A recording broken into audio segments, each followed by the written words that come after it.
Cumprimento a todos os meus irmãos com a paz de Jesus. Seja bem-vindo ao estudo da lição da Escola Sabatina número 9, o conflito cósmico. Antes de começar, vamos orar. Pai querido que estás nos céus, aqui estamos como filhos e filhas, buscando a bênção do nosso Pai. Em nome de Jesus Cristo, nosso Salvador amado, derrama sobre mim e os meus irmãos o Espírito Santo. Abre a nossa mente para compreendermos a Tua palavra, em nome de Jesus que pedimos. Amém, Senhor. O conflito cósmico. O verso áureo: porém inimizade entre você e a mulher, entre a sua descendência e o descendente dela. Este lhe ferirá a cabeça e você lhe ferirá o calcanhar. Gênesis 3:15. Esta foi a primeira promessa messiânica na Bíblia, Gênesis 3:15, quando Deus prometeu um Salvador para a família humana caída. Queridos, o grande conflito entre Cristo e Satanás é central para a teologia bíblica. Embora a ideia de um conflito cósmico entre Deus e os seres celestiais que caíram e se rebelaram contra o Criador, embora isto seja um tema importante nas Escrituras, e também esteja presente em grande parte da tradição cristã, atualmente muitos cristãos rejeitam ou deixam de lado esse conceito. De uma perspectiva bíblica, no entanto, o tema de um conflito cósmico, segundo o qual o diabo e os seus anjos se opõem ao reino de Deus, não é algo que possamos ignorar sem perder muito do que tratam as narrativas bíblicas. Os evangelhos, por exemplo, estão repletos de referências ao diabo, aos demônios que se opõem a Deus. É impossível negar, estudando a Bíblia, a existência do bem e do mal, deste conflito entre Cristo e Satanás. Inicialmente, nessa semana, abordaremos como as duas perguntas que se seguem podem ser respondidas de acordo com algumas passagens bíblicas fundamentais. A primeira pergunta: que partes das Escrituras Sagradas ensinam que existe um conflito cósmico entre Deus e Satanás? E a segunda pergunta: de acordo com as Escrituras, qual é a natureza desse conflito? Portanto, meu querido irmão, minha querida irmã, considerando que você e eu estamos bem no meio deste conflito que começou no céu e foi transferido para o planeta Terra e atinge você e a mim, nós pedimos que o Espírito Santo nos ilumine a mente para compreendermos este conflito e nos colocarmos ao lado de Jesus. Aleluia! Na parte de domingo, um inimigo fez isso. Queridos, o mal teve um início e vai ter um fim. Aleluia! O mal não é eterno. Ele começou com Lúcifer no céu e ele vai terminar quando Satanás ele será queimado, será feito cinzas. Então, o mal vai terminar. Não podemos nem em pensamento tentar culpar Deus pela existência do mal, porque a Bíblia é clara ao afirmar, Jesus afirmou, foi um inimigo que fez isso. O joio, ele é de responsabilidade de Satanás. Abra sua Bíblia e vamos ler agora Mateus 13. Mateus 13, vamos ver os versos 24 a 27. Propôs-lhes esta parábola, dizendo: o reino dos céus é semelhante ao homem que semeia boa semente no seu campo. Mas dormindo os homens, veio o seu inimigo e semeou joio no meio do trigo, e retirou-se. E quando a erva cresceu e frutificou, apareceu também o joio. E os servos do pai de família, indo ter com ele, disseram-lhe: Senhor, não semeaste tu no teu campo boa semente? Por que tem então joio? Devemos agradecer a Deus por esta parábola contada por Jesus Cristo. Como essa parábola nos ajuda a compreender o mal que existe em nosso mundo? Jesus disse: foi um inimigo que fez isso. Jesus colocou a culpa em Satanás. Jesus contou a história de um proprietário de terras que semeou apenas boas sementes no seu campo. Contudo, o joio acabou brotando no meio do trigo. Quando viram isso, os servos do proprietário lhe perguntaram: Patrão, o senhor não semeou boa semente no seu campo? De onde então veio o joio? Mateus 13, 27. Essa pergunta é parecida com a que muitos têm feito hoje em dia sobre o problema do mal. Se tudo o que Deus criou era bom, por que existe o mal? Você já não fez esta pergunta? Eu já ouvi várias pessoas perguntando: se Deus é bom, se Deus é amor, por que existe tanto sofrimento, tanta desgraça no mundo? Essa é a prova de que existe o bem e o mal. Nós lemos também no capítulo 13 de Mateus, agora os versos 28 a 30. E ele lhes disse: um inimigo é quem fez isso. E os servos lhe disseram: queres, pois, que vamos arrancá-lo? Porém ele lhes disse: não, para que ao colher o joio não arranqueis também o trigo com ele. Deixai crescer ambos juntos até a ceifa. E por ocasião da ceifa direi aos ceifeiros: colhei primeiro o joio e atai-o em molhos para o queimar, mas o trigo ajuntai-o no meu celeiro. Queridos, existe o trigo plantado por Deus, a boa semente, e existe o joio. Você escolhe se você quer ser joio ou quer ser trigo. A escolha é nossa. Leia agora a explicação que Jesus deu desta parábola. Ele deu a parábola e ele mesmo a interpretou. Capítulo 13 de Mateus, agora os versos 37 a 40. E ele respondendo disse-lhes: o que semeia boa semente é o Filho do Homem. É Jesus quem semeia boa semente, a palavra de Deus. O campo é o mundo, e a boa semente são os filhos do reino, e o joio são os filhos do maligno. As palavras de Jesus estão aqui muito claras. E o verso 39, o inimigo que o semeou é o diabo, e a ceifa é o fim do mundo, e os ceifeiros são os anjos. Assim como o joio é colhido e queimado no fogo, assim será na consumação deste mundo. Mandará o Filho do Homem os seus anjos, e eles colherão do seu reino tudo o que causa escândalo, e os que cometem iniquidade, e lançá-los-ão na fornalha de fogo. Ali haverá pranto e ranger de dentes.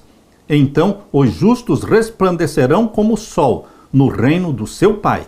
Quem tem ouvidos para ouvir, ouça. Meu querido irmão, esta parábola de Jesus é uma advertência para você, para mim. Nós devemos escolher ser trigo, boa semente, plantada por Jesus Cristo. Jesus identificou aquele que semeia boa semente como sendo o Filho do Homem, isto é, o próprio Jesus. Além disso, explicou que o campo é o mundo e que o inimigo que semeou o joio é o diabo. Com isso, Jesus descreveu de maneira bastante explícita que existe um conflito cósmico entre ele e Satanás. É inegável este fato na Bíblia. Por que existe mal no mundo? O mal é resultado da obra de um inimigo, que é o diabo, que se opõe ao dono do campo, que é Deus. Um inimigo fez isso, disse Jesus. Essa resposta, no entanto, desperta o seguinte questionamento: o Senhor quer que a gente vá e arranque o joio? Mateus 13, 28. Existem pessoas prontas para arrancar o joio. Na igreja existem pessoas prontas para riscar o nome de outros do livro da igreja, para darem disciplina, para excluírem membros da igreja. O Senhor quer que a gente arranque o joio? Muitos são apressados em arrancar o joio, mas Jesus diz o quê? Não é para arrancar o joio ainda. Em outras palavras, muitos dizem: por que não acabar com o mal agora mesmo? Arrancar logo o joio. E o Senhor diz: não façam isso, porque ao separar o joio, vocês poderão arrancar também com ele o trigo. Deixem que cresçam juntos até a colheita. A colheita é a segunda vinda de Jesus.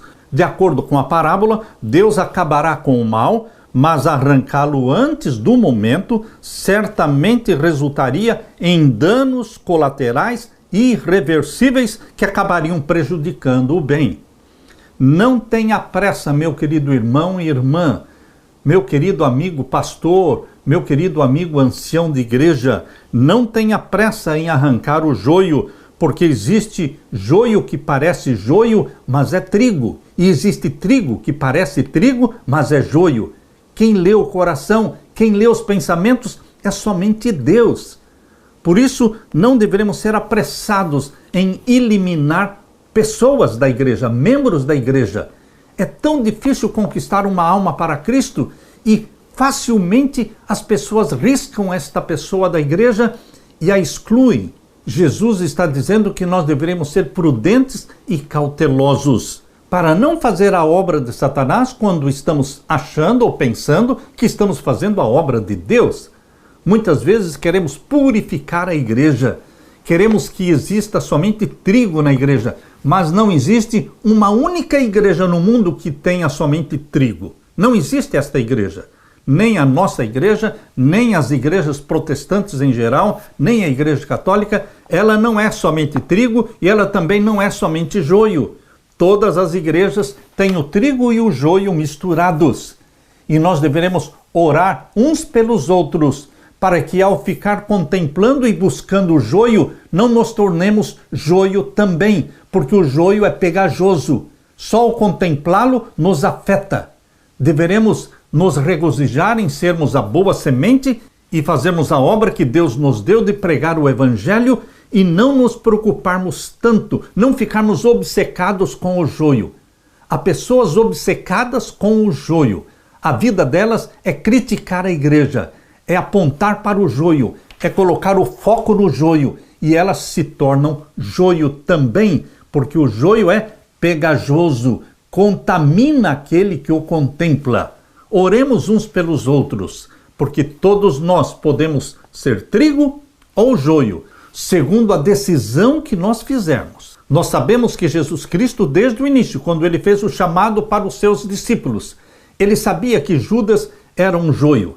Ele conhecia a vida errada de Judas.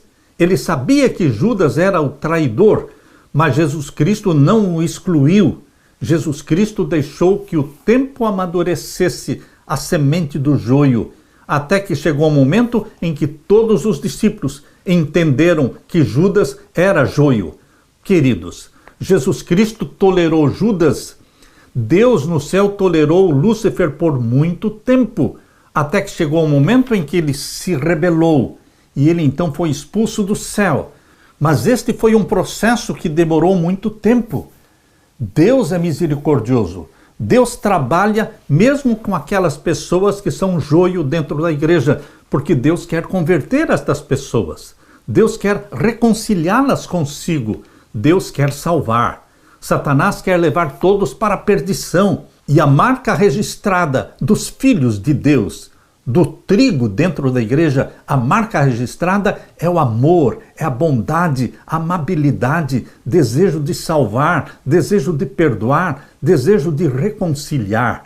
Que o Espírito Santo seja derramado sobre você e sobre mim, meu irmão, para que sejamos trigo, boa semente plantada por Jesus Cristo, regada pela chuva do Espírito Santo e que produzamos frutos para a honra e glória de Deus. Aleluia!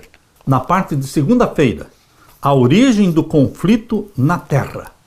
Quando o conflito começou na terra, quando Adão e Eva pecaram, nós precisamos entender que este conflito já tinha acontecido no céu. O pecado surgiu no céu e depois foi transferido para a terra. A parábola do joio explica por que existem sementes ruins no campo se o proprietário plantou apenas sementes boas. Essa pergunta está ligada a outra pergunta. Se tudo que Deus criou era bom, como o mal surgiu em nosso mundo? Abra sua Bíblia e vamos ler então Gênesis capítulo 1. Gênesis capítulo 1, nós vemos o verso 31. Leia comigo. No final da semana da criação, aqui diz em Gênesis 1:31, e viu Deus tudo quanto tinha feito, e eis que era muito bom. E foi a tarde e a manhã, o dia sexto. No final do sexto dia, Deus disse, eis que tudo era muito bom. Por que essa avaliação é importante? Porque Deus criou somente o que é bom. Deus não criou o mal. Em Gênesis 1, não existe nenhum indício do mal na criação da terra. Como então o mal surgiu na experiência humana? Lemos em Gênesis capítulo 3. Gênesis capítulo 3, 1 a 7. Ora, a serpente era a mais astuta de todas as alimárias do campo que o Senhor Deus tinha feito. E esta disse à mulher: é assim que Deus disse: não comereis de toda a árvore do jardim? Satanás usou a serpente como uma médium. Foi a primeira médium usada, foi a serpente, porque a serpente não falava e nunca vai falar, mas Satanás falou através da serpente. Assim também, Satanás continua falando através dos médiuns espíritas. Satanás usa pessoas hoje como ele usou a serpente naquele tempo. E Satanás inverteu a ordem de Deus. Deus disse: de toda árvore do jardim comereis livremente. Leia essa afirmação de Deus em Gênesis 2, verso 16. E ordenou o Senhor Deus ao homem, dizendo: de toda árvore do jardim comerás livremente. Satanás inverteu a ordem de Deus. Aqui em Gênesis capítulo 3, o finalzinho do verso 1 diz: é assim que Deus disse: não comereis de toda árvore do jardim? Percebam, Deus falou: de toda árvore do jardim comereis livremente. E Satanás disse o quê? Não comereis de toda árvore do jardim? Invertendo a ordem de Deus. E disse a mulher, à serpente. Eva, em vez de fugir daquele local, ela quis dialogar com a serpente. E nós não podemos dialogar com Satanás. Quando a mulher respondeu à serpente, ela mordeu a isca. Disse a mulher à serpente: do fruto das árvores do jardim comeremos, mas do fruto da árvore que está no meio do jardim, disse Deus: não comereis dele, nem nele tocareis, para que não morrais. Então a serpente disse à mulher: certamente não morrereis. Outra vez, Satanás inverteu a afirmação de Deus, porque em Gênesis capítulo 2 e o verso 17 diz: mas da árvore da ciência do bem e do mal, dela não comerás, porque no dia em que dela comeres, certamente morrerás. A afirmação de Deus, certamente morrerás, foi invertida por Satanás, porque ele declarou em Gênesis capítulo 3, verso 4, então disse a serpente à mulher: certamente não morrereis. Satanás diz que não existe morte. E é assim que o Espiritismo ensina que não existe morte, que as pessoas, ao morrerem, não estão morrendo, somente estão passando para um outro estágio da vida. Meu querido irmão, Deus disse que aquele que peca, morre. Porém, Adão e Eva, quando pecaram, eles não morreram, eles continuaram vivendo. A Bíblia diz que Adão viveu 930 anos. Queridos, mas no momento em que Adão comeu do fruto proibido, morreu a sua natureza espiritual glorificada, porque eles se sentiram nus. Não só se sentiram, eles ficaram nus quando comeram do fruto da árvore proibida. Então, no exato momento em que Adão comeu, morreu a sua natureza espiritual. Ele foi criado no reino de Deus, num reino espiritual e glorificado. Porém, ao pecar, ele caiu para o reino animal, sendo dominado por instintos. Perdeu a vestimenta de glória com a qual foi criado. É exatamente isso que diz aqui em Gênesis capítulo 3. Capítulo 3, agora o verso 5. Porque Deus sabe que no dia em que dele comerdes se abrirão os vossos olhos e sereis como Deus, sabendo o bem e o mal. Satanás falou para Eva que ela seria como Deus. E é exatamente esse o engano que Satanás continua fazendo hoje ainda. Na maçonaria, todos querem se tornar deuses. Eles dizem que quando a pessoa alcança o 33º grau da maçonaria, ele se torna Deus. É esse engano que ele ensina também na Igreja Mórmon. Na Igreja Mórmon, todos os homens estão buscando se tornar deuses. Eles dizem que os homens vão se tornar deuses. Essa é a doutrina da Igreja Mórmon. As mulheres nunca vão se tornar deusas, elas vão se tornar princesas, mas os homens se tornam deuses. É uma religião que engana, que prega a mesma doutrina falsa que Satanás pregou lá no Jardim do Éden. Tanto no Espiritismo como também na Igreja Mórmon existe a história de que você não morre, você passa a viver num mundo superior, um outro estágio de vida.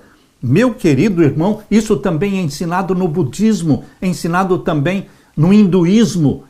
Queridos, Satanás continua enganando as pessoas com a história de que não morre, você se torna como Deus. E então lemos no capítulo 3, verso 6, e vendo a mulher que aquela árvore era boa para se comer, e agradável aos olhos, e árvore desejável para dar entendimento, tomou do seu fruto e comeu, e deu também ao seu marido, e ele comeu com ela. E então foram abertos os olhos de ambos, e conheceram que estavam nus, e coseram folhas de figueira, e fizeram para si aventais. Quando Adão comeu, desapareceram as vestimentas de glória. Eles foram criados no reino espiritual de Deus, santos e glorificados. Porém, ao pecarem, foram rebaixados para o reino animal, dominado por instintos. Perderam a vestimenta de glória. Adão era o representante de Deus na terra. Ele era o cabeça. Deus o investiu de autoridade. Quando ele comeu do fruto proibido, ele se tornou submisso e servo de Satanás, transferindo para Satanás toda a autoridade que Deus deu a ele. Por isso Satanás declarou lá em Lucas capítulo 4, abra sua Bíblia, Lucas capítulo 4, o verso 5 e 6, e o diabo levando a um alto monte mostrou-lhe num momento de tempo todos os reinos do mundo, e disse-lhe o diabo, dar-te-ei a ti todo este poder e a sua glória, porque a mim me foi entregue. Quem entregou a ele? Adão. Adão entregou para Satanás o domínio deste mundo. E dou a quem quero. A mim me foi entregue quando Adão pecou, e eu dou a quem eu quero. Queridos, Satanás é o príncipe deste mundo. Mas Jesus Cristo veio exatamente para se opor a Satanás. Ele venceu a Satanás no céu, por isso Satanás foi expulso do céu. E quando Jesus nasceu na terra, viveu uma vida perfeita, uma vida pura e santa, e ele venceu a Satanás também. Cristo é o grande vitorioso, e porque ele venceu, nós também venceremos. Abra sua Bíblia em Apocalipse 12, vamos ler então os versos 7 a 9. E houve batalha no céu. Miguel é um nome de guerra de Jesus Cristo. Miguel e os seus anjos batalhavam contra o dragão, e batalhava o dragão e os seus anjos, mas não prevaleceram, nem mais o seu lugar se achou nos céus. E foi precipitado o grande dragão, a antiga serpente, chamado o Diabo e Satanás, que engana todo mundo. Ele foi precipitado na terra, e os seus anjos foram lançados com ele.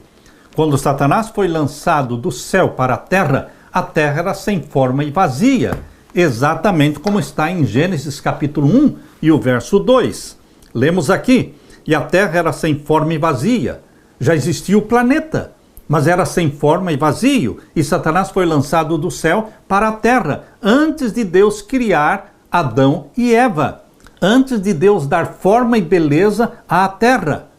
Aqui no capítulo 1, verso 3, Deus disse, haja luz e houve luz. Foi o primeiro dia da semana da criação. Mas Satanás foi lançado do céu para a terra antes do primeiro dia da criação. Só existia o planeta. E o planeta era sem forma e vazio, diz aqui o capítulo 1, verso 2. E a terra era sem forma e vazia, e havia trevas sobre a face do abismo. Como era o planeta Terra antes de Deus dizer, haja luz e houve luz?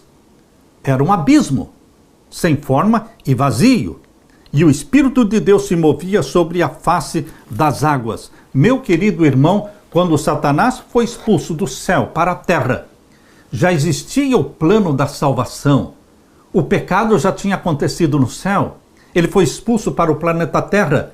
Mas o plano da semana da criação e de criar Adão e Eva, este plano já existia.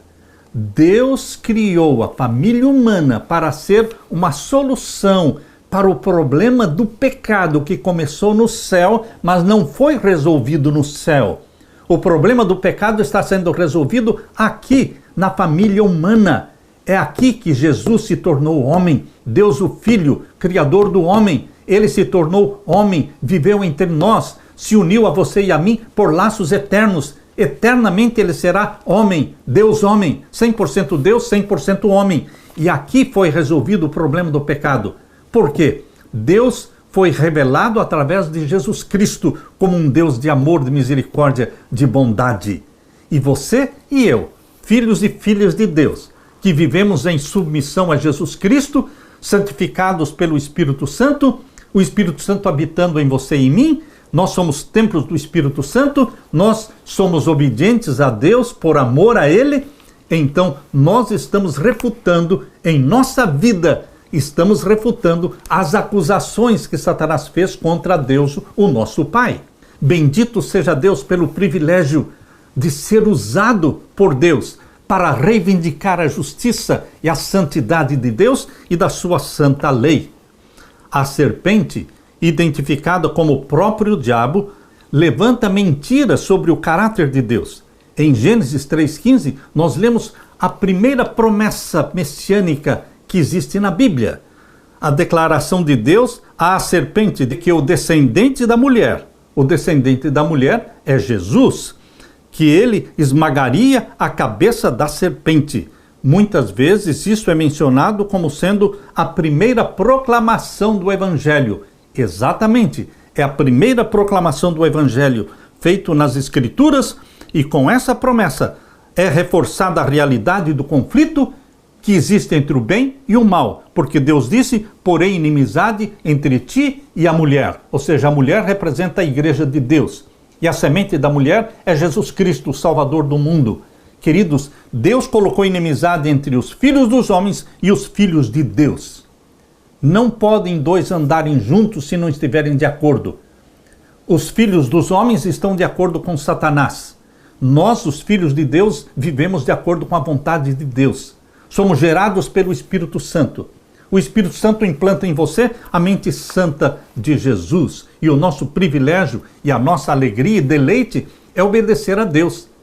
A minha meditação de dia e de noite é meditar na tua lei, ó Deus. Aleluia! Na parte de terça-feira, a origem do conflito no céu. Os capítulos 1 até o capítulo 3 de Gênesis são suficientes para mostrar que o mal existia antes da queda de Adão e Eva. Antes de Adão e Eva pecarem, já existia o mal. Qual é a prova bíblica aqui em Gênesis? A árvore da ciência do bem e do mal já estava no meio do jardim. Aqui diz claramente no capítulo 3, leia comigo, o capítulo 3 e o verso 3. Mas do fruto da árvore que está no meio do jardim, disse Deus: não comereis dele, nem nele tocareis, para que não morrais. Então, no meio do jardim do Éden, existiam duas árvores especiais. A árvore da vida, isso você pode ver aqui no capítulo 2 e no verso 9. E o Senhor Deus fez brotar da terra toda árvore agradável à vista e boa para a comida. E a árvore da vida no meio do jardim, e a árvore da ciência do bem e do mal. Então, no meio do jardim estava a árvore da vida e também estava a árvore da ciência do bem e do mal. Meu querido irmão, o pecado já existia quando Adão e Eva foram criados, porque o pecado começou no céu e foi transferido para o planeta Terra. A astuta serpente mencionada aqui em Gênesis capítulo 3, ela acusou Deus de mentir, mas foi ela que mentiu. Mas a Bíblia nos dá algumas informações sobre a origem do mal. Não compreendemos completamente a origem do mal. Isto é o mistério da iniquidade. Mas nós temos algumas informações. Por isso, vamos ler juntos Ezequiel capítulo 28. Ezequiel capítulo 28, vamos ler os versos 12 a 19.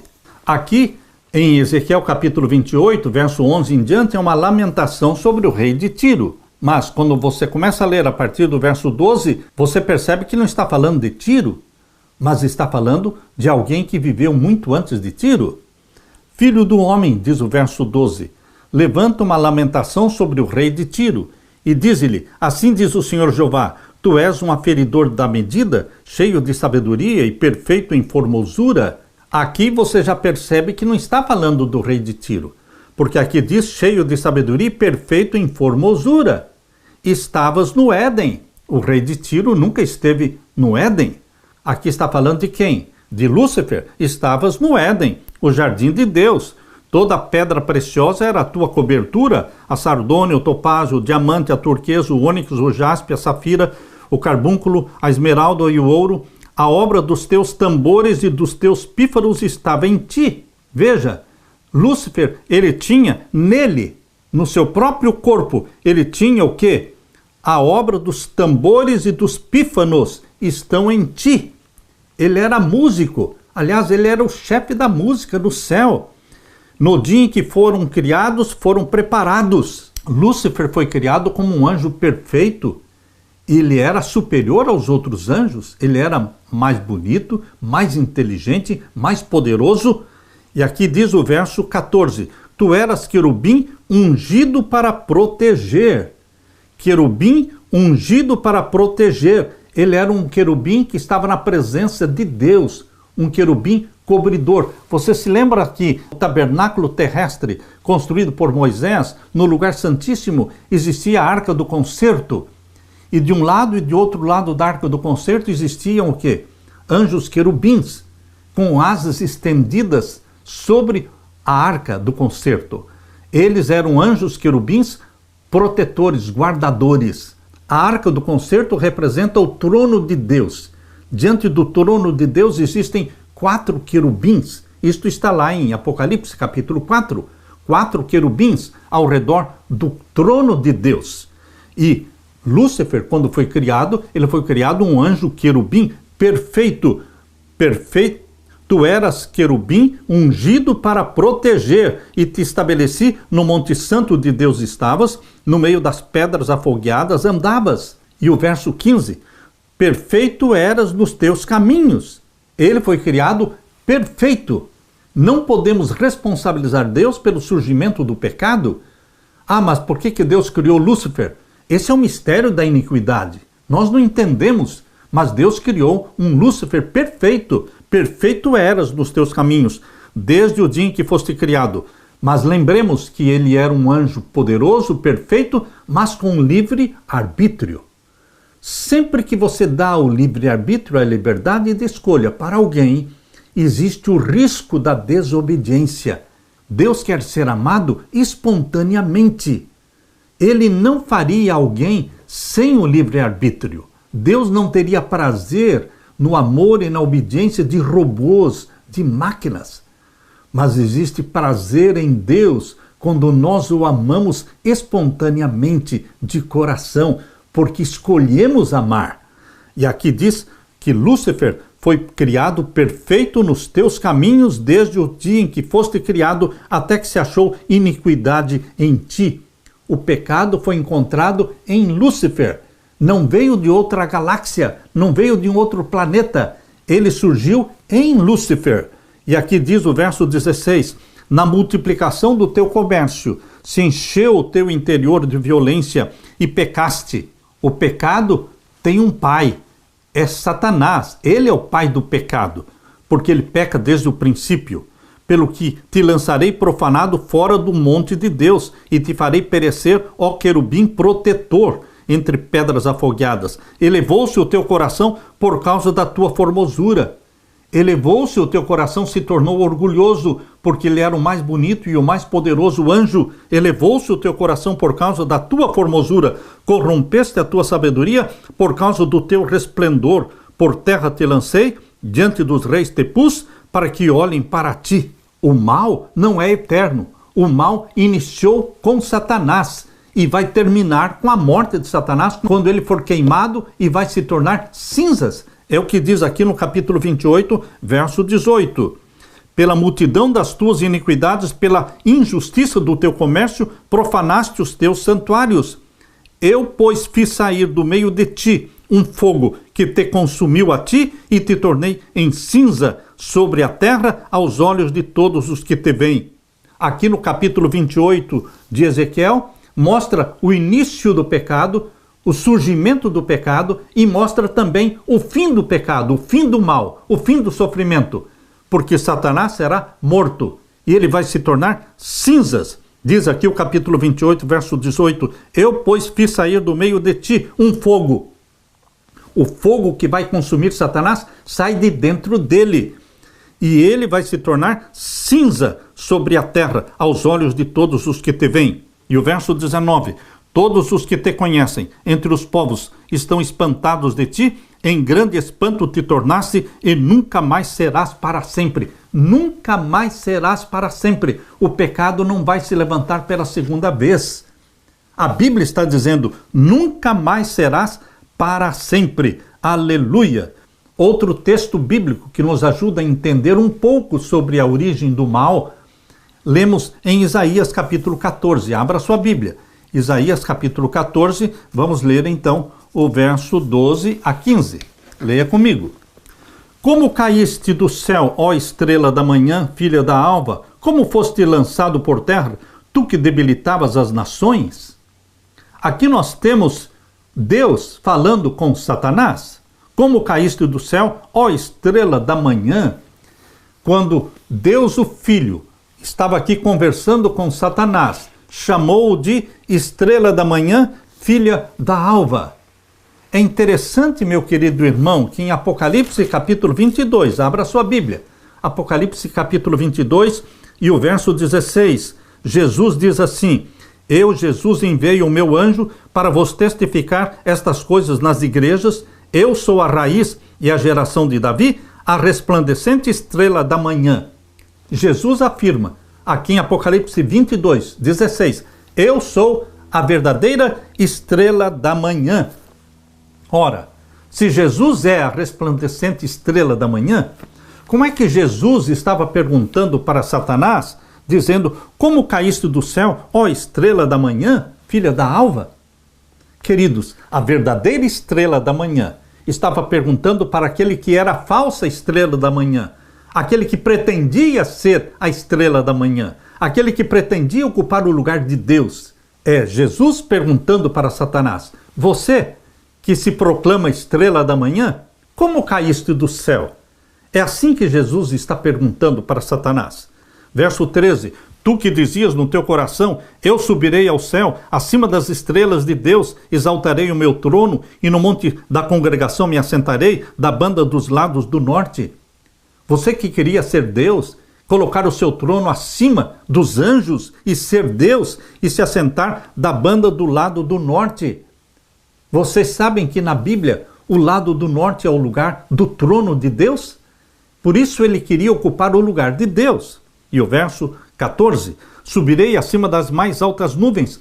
Jesus está expressando e revelando os desejos secretos do coração de Lúcifer.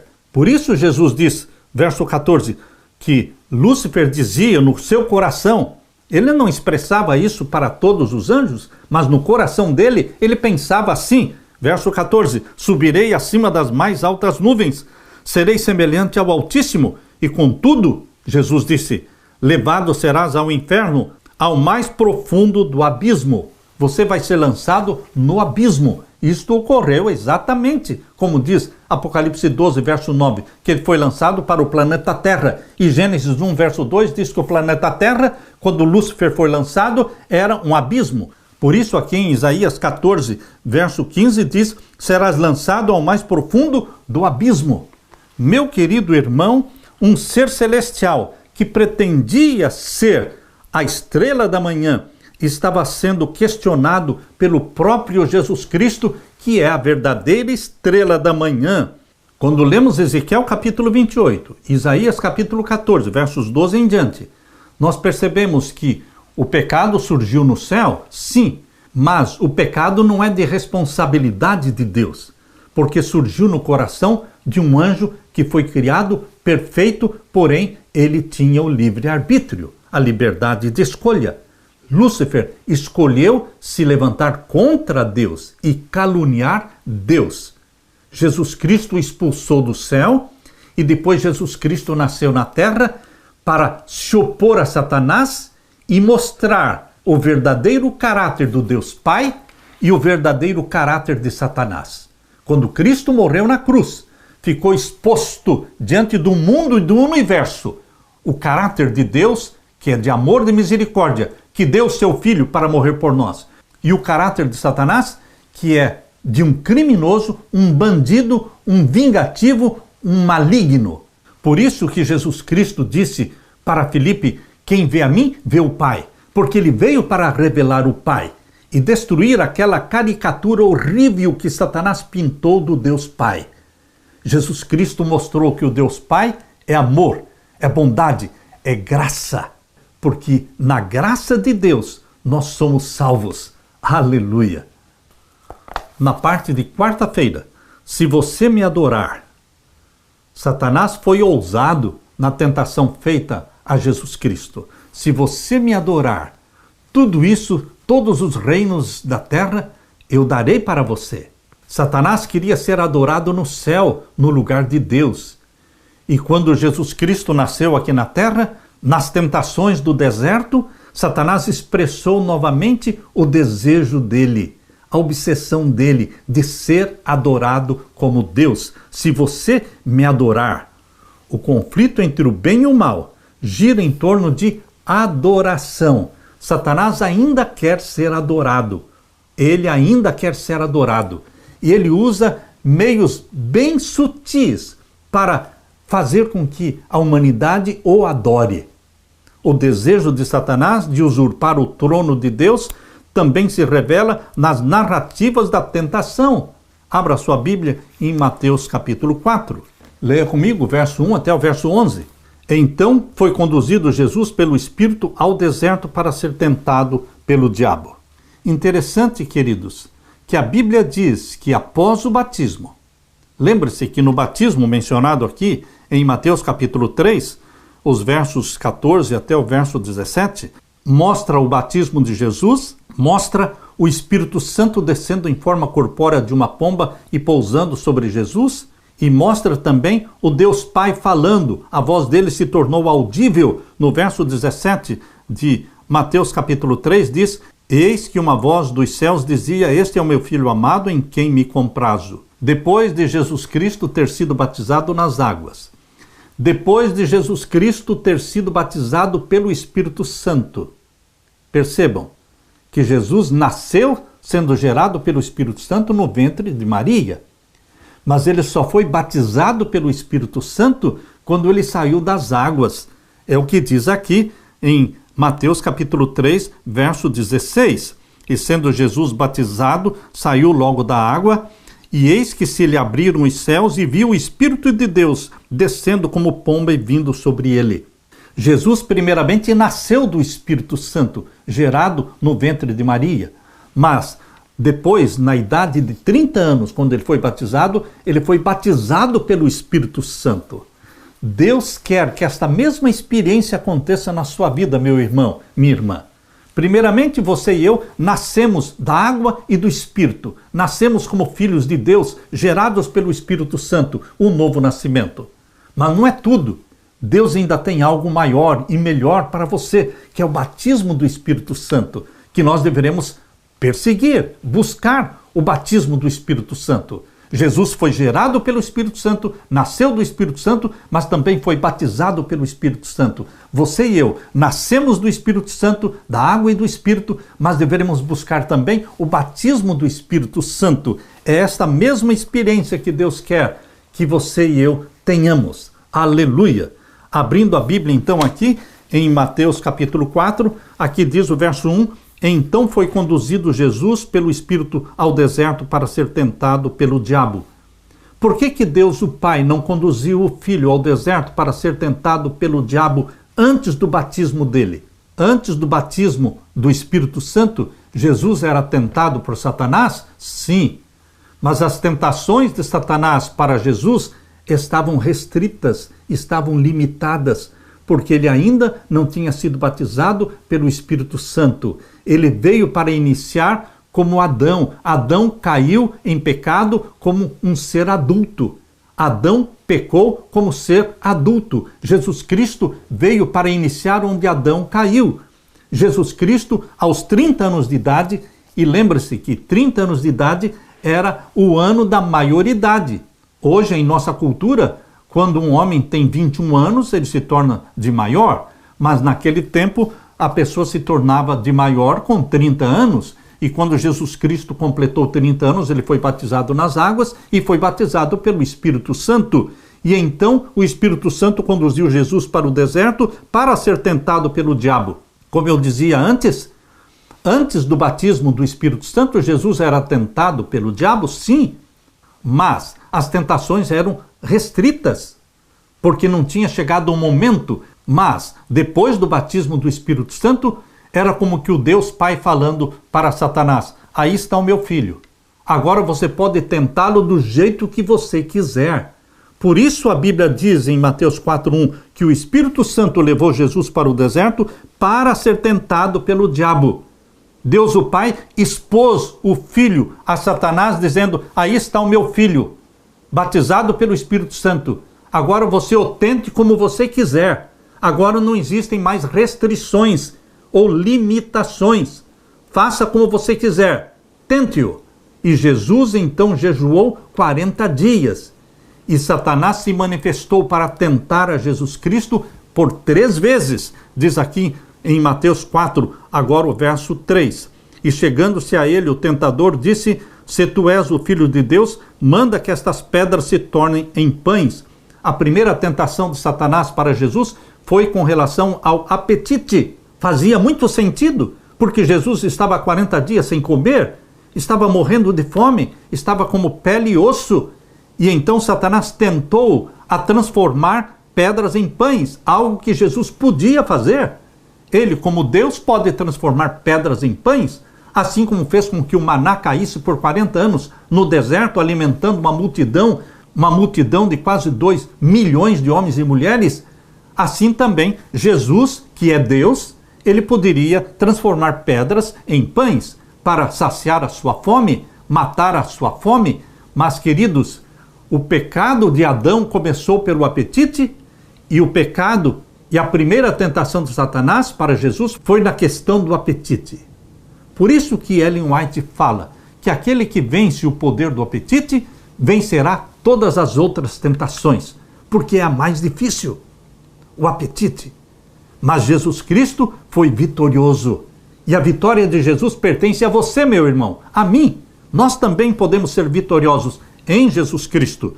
A resposta de Jesus, verso 4. Ele, porém, respondendo, disse: está escrito, não só de pão viverá o homem, mas de toda palavra que sai da boca de Deus. Eu não vivo só de pão, disse Jesus. Eu vivo da palavra que sai da boca de Deus. Você e eu não podemos depender somente do pão físico, do alimento físico. Nós vivemos daquilo que saiu da boca de Deus. Porque aquilo que sai da boca de Deus é vida. A segunda tentação está no verso 6. E disse-lhe: se tu és o Filho de Deus, lança-te daqui para baixo, porque está escrito que aos seus anjos darás ordens a teu respeito e tomar-te-ão nas mãos para que nunca tropeças em alguma pedra. Na segunda tentação, Satanás apelou para a presunção. Queridos, existe a fé e existe a presunção. A fé é quando você confia em Deus e faz o trabalho de Deus, mas a fé não precisa provar nada. Quando Paulo, depois daquele naufrágio, ele indo para aquela ilha e foram recolher lenha para fazer uma fogueira, e Paulo foi picado por uma serpente, e todos os que estavam ao redor dele ficaram olhando para ele, esperando o momento em que ele cairia morto. Mas isso não aconteceu. Queridos, é diferente quando você faz o trabalho de Deus exercendo a fé. E é diferente quando você se expõe presunçosamente. Se Paulo tivesse pego aquela serpente e falado para todos: eu sou um servo de Deus, e eu vou mostrar para vocês que eu sou um servo de Deus, porque eu vou deixar que esta serpente pique o meu braço, e eu vou mostrar para vocês que nada vai acontecer. Isso não seria fé, isso seria presunção. Deus protegeu Paulo porque ele exerceu fé. Fazendo o trabalho de Deus, ele foi picado pela serpente, mas ele não se expôs. Da mesma forma, se Jesus Cristo, atendendo à sugestão de Satanás, ele pulasse daquele monte, se lançasse daquele alto monte, para mostrar para Satanás que ele era o Filho de Deus e que nada iria acontecer para ele, isso não teria sido fé, seria presunção. Mas quando Jesus Cristo disse: também está escrito, não tentarás ao Senhor teu Deus, ele se negou a atender à sugestão de Satanás para mostrar que ele tinha fé. Você não precisa mostrar que você tem fé. Você somente confie em Deus. Não se exponha. Não use de presunção. Como aquele homem que uma vez eu ouvi a história dele, que trabalhava num zoológico, e ele então pulou dentro da jaula do leão para mostrar para todos que nada iria acontecer para ele, assim como não aconteceu para Daniel. Mas a atitude deste homem que pulou dentro da jaula do leão foi presunção. E a atitude de Daniel, que foi jogado na cova dos leões, não foi presunção. Ele sobreviveu pela fé em Deus. Não confunda e não se deixe confundir entre fé e presunção. Satanás nos tenta muitas vezes a presunção, a mostrar aos outros que temos fé. Quando nós falamos, nós vamos curar esta pessoa, nós vamos impor as mãos sobre esta pessoa e ela será curada. Pode ser que aparentemente estejamos demonstrando fé, mas não é fé, é presunção. Porque nós estamos chamando atenção para nós mesmos e nos esquecendo de que a vontade de Deus tem que estar acima da nossa vontade. Por isso, quando oramos pelos doentes, temos que falar que seja feita a tua vontade. Porque a um doente Deus cura e a outro doente Deus não cura. Por quê? Nós não sabemos. Nós não conhecemos os mistérios que estão na mente de Deus. Mas nós oramos se for da tua vontade. Isso é exercer fé na soberania divina. Deus não é um servo que está ali para nos atender. Nós é que somos servos de Deus. A terceira tentação está em Mateus capítulo 4. Novamente o transportou o diabo a um monte muito alto e mostrou-lhe todos os reinos do mundo e a glória deles. E disse-lhe: tudo isto te darei se prostrado me adorares. Agora a questão não era o apetite, não era a presunção, mas agora a questão era adoração. Satanás voltou ao ponto inicial, a razão pela qual ele foi expulso do céu. O ponto inicial, por que aconteceu a rebelião no céu, é que ele queria ser adorado. Satanás quer ser adorado ainda hoje.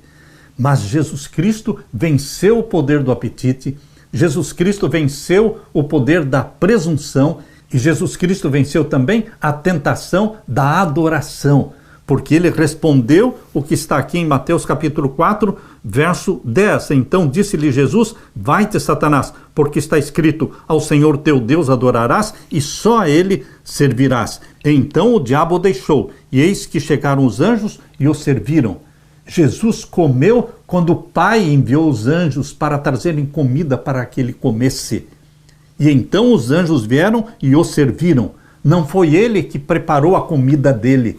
Ele esperou pela vontade do Pai, pela manifestação do Pai. Nós temos que esperar em Deus, meu querido irmão. Nós somos muito apressados. Em Efésios capítulo 6, verso 12, nos lembra que a nossa luta não é contra o sangue e a carne, mas contra os poderes e as autoridades, contra os dominadores deste mundo de trevas e contra as forças espirituais do mal nas regiões celestiais. Efésios 6:12. Você e eu não estamos lutando contra homens e mulheres. Nós estamos lutando contra as forças espirituais das trevas, contra os demônios. E o nosso esconderijo é Jesus Cristo. Temos que nos esconder em Jesus. Temos que nos submeter a Jesus Cristo, exatamente como diz em Tiago, capítulo 4, verso 7. Sujeitai-vos a Deus, e então resisti ao diabo, e ele fugirá de vós. Primeira coisa, submissão a Deus, e então poderemos resistir ao diabo, e então ele fugirá de nós. O primeiro ponto, meu irmão, é submissão a Deus. Aleluia!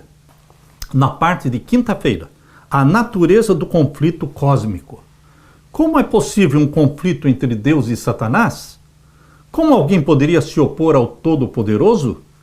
Se o conflito cósmico fosse simplesmente por poder, teria acabado antes de começar, porque era óbvio que Deus, o Criador, era muito mais poderoso. Não tinha como comparar o poder do Criador, que é Deus, e Satanás, que é uma criatura. Então o conflito cósmico não é pela questão do poder. O motivo deve ter sido outro. Esse conflito gira em torno da disputa sobre o caráter de Deus, um conflito sobre acusações caluniosas que o diabo levantou contra Deus, de que, entre outras coisas, ele não é totalmente bom e amoroso. Essas afirmações de Satanás não podiam ser desmentidas pelo poder, pela força bruta, mas permitindo que as criaturas comparassem os dois personagens concorrentes, comparassem Deus e Satanás. Ao lidar com o pecado, Deus poderia empregar apenas a justiça e a verdade, algo que estava de acordo com o caráter de Deus. Satanás, por outro lado, ao lutar contra Deus, podia fazer uso daquilo que Deus não podia fazer uso. Satanás usava de adulação, de engano e de mentira. E Deus não, Deus só podia usar a justiça e a verdade. Satanás dizia que Deus, ao procurar submissão e obediência das suas criaturas, estava simplesmente procurando a própria exaltação. Portanto, deveria ser demonstrado perante os habitantes do céu e de todos os mundos que o governo de Deus é justo e santo. Satanás tinha dado a impressão de que estava procurando promover o bem do universo. O verdadeiro caráter de Satanás e seu objetivo real deveriam ser compreendidos por todos. Deveria ser dado um tempo para que os seus atos de maldade mostrassem quem ele realmente era. E foram 4.000 anos de pecado. Desde que Adão e Eva pecaram até Jesus Cristo, foram 4.000 anos de pecado, para que ficasse demonstrado diante do universo quem era Deus e quem era Satanás. Mas quando Cristo morreu na cruz, foi um momento crucial em que romperam-se os laços de simpatia que ainda existiam entre Satanás e os anjos de Deus. Por 4.000 anos, Satanás visitava o céu de vez em quando, representando o planeta Terra, exatamente como está em Jó capítulo 1 e Jó capítulo 2. Ele ia como representante da Terra nos concílios do céu, e lá ele acusava Deus diante dos anjos. Mas durante 4.000 anos ainda existiam laços de simpatia entre ele e os anjos do céu. Mas quando Jesus Cristo morreu na cruz, isso fica muito claro quando você lê o capítulo no Desejado de Todas as Nações. O Desejado de Todas as Nações, o capítulo que fala sobre a morte de Jesus na cruz. E a serva de Deus diz que ali na cruz foram quebrados os laços de simpatia que ainda existiam entre Satanás e os anjos de Deus. Ali Satanás foi desmascarado e os anjos do céu viram Satanás como assassino, como maligno. Tudo aquilo que ele acusava a Deus era dele próprio, era uma autoprojeção. Por isso que Jesus expõe o caráter de Satanás em João capítulo 8, abra sua Bíblia. Em João capítulo 8, nós vamos ler o verso 44. Leia comigo. Vós tendes por pai ao diabo e quereis satisfazer os desejos do vosso pai. Ele foi homicida desde o princípio e não se firmou na verdade, porque não há verdade nele. Quando ele profere mentira, fala do que lhe é próprio, porque é mentiroso e pai da mentira. Mas eu vos digo a verdade e não me credes. Jesus prega a verdade. Mas Satanás é mentiroso. É isso que Jesus está falando desde o princípio. O plano de Satanás era fazer com que as criaturas creiam que Deus não é justo, não é amoroso e que a sua lei é opressiva. Mas, queridos, hoje Satanás continua ainda usando o púlpito de muitas igrejas, muitos pregadores que continuam pregando o mesmo sermão, dizendo que a lei de Deus é opressiva. Satanás dizia que os anjos não precisavam da lei de Deus. Hoje existem muitos pregadores dizendo que a lei de Deus foi abolida, que nós não precisamos da lei de Deus. Mas, queridos, eles estão somente pregando o mesmo sermão de Satanás, expressando ódio e desprezo para com a lei de Deus. Jesus, por outro lado, veio ao mundo para dar testemunho da verdade e combater as mentiras de Satanás, derrotando, em última análise, destruindo o diabo e o seu poder, exatamente como diz na primeira carta de João, capítulo 3 e o verso 8. Leia comigo. Quem comete o pecado é do diabo, porque o diabo peca desde o princípio. Cuidado, meu irmão, minha irmã, com os pecados acariciados, pecados voluntários. Se você pensa assim, eu sou pecador, então eu não posso deixar de pecar, então você pertence a Satanás. Porque Satanás é o pai do pecado. E aqui diz em 1 João 3,8, quem comete o pecado é do diabo. Se você peca voluntariamente, você é do diabo. E quando você peca por ignorância, você não é do diabo, porque você pecou por ignorância. Mas os pecados voluntários são pecados que são acariciados, são aqueles pecados que são cometidos conscientemente. Isso mostra que você não é de Deus, porque o diabo peca desde o princípio. Para isto o Filho de Deus se manifestou para desfazer as obras do diabo. E agora o verso 9, qualquer que é nascido de Deus não comete pecado voluntariamente. Obviamente você e eu cometemos pecados e somos nascidos de Deus e cometemos pecados, pecados por ignorância, pecados não planejados.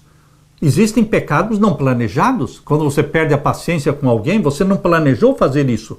Mas, seja no trânsito, ou seja numa discussão com alguém, você perde a paciência e ofende a pessoa, você não planejou, mas você pecou. Então, nós pecamos muitas vezes por ignorância, outras vezes pecamos pecados não planejados, mas aqueles que nascem de Deus, que são guiados por Deus, não vão pecar voluntariamente. Se nós pecarmos voluntariamente e pedirmos perdão, Deus vai nos perdoar. Mas aqueles que são nascidos de Deus e mantêm comunhão com Jesus Cristo e recebem a unção do Espírito Santo, eles não estarão pecando voluntariamente. É este o texto aqui de 1 João 3,9. Qualquer que é nascido de Deus não comete pecado. Que tipo de pecado? O pecado voluntário, o pecado consciente, porque a sua semente permanece nele e não pode pecar, porque é nascido de Deus. Nós deveremos ter cuidado, porque aqui na primeira carta de João, capítulo 1, verso 8, diz assim: se dissermos que não temos pecado, enganamo-nos a nós mesmos e não há verdade em nós. Então nós somos pecadores e nós pecamos muitas vezes e Deus nos perdoa porque nos arrependemos. O Espírito Santo nos dá o arrependimento e nos conduz à confissão dos nossos pecados. Nós não caímos da graça quando pecamos. Agora, se continuarmos pecando voluntariamente, nós vamos entristecer o Espírito Santo e vamos demonstrar que não somos nascidos de Deus.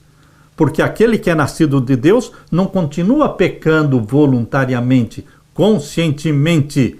Satanás domina os seres humanos através do pecado. Quando pecamos, nos tornamos servos de Satanás. Jesus Cristo veio para quebrar as algemas do pecado. Nós não podemos ser presas de Satanás. Cristo veio para nos libertar, mas Jesus Cristo quer não somente nos perdoar pelos pecados que já cometemos, Ele também quer batizar você com o Espírito Santo. Ele quer fortalecer você espiritualmente. Ele quer que você seja o templo do Espírito Santo, porque somente assim Deus vai nos libertar do poder do pecado. Que Deus encha a sua mente com esta alegria, com esta certeza, com esta esperança. Justificados, santificados e glorificados pela fé em Jesus Cristo. Aleluia, aleluia. Deixe-me orar com você.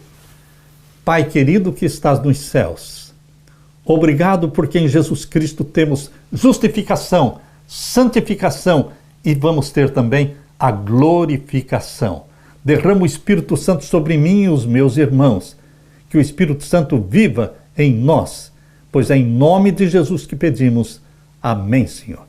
Deixo com você, meu irmão, minha irmã, a paz de Jesus. Amém.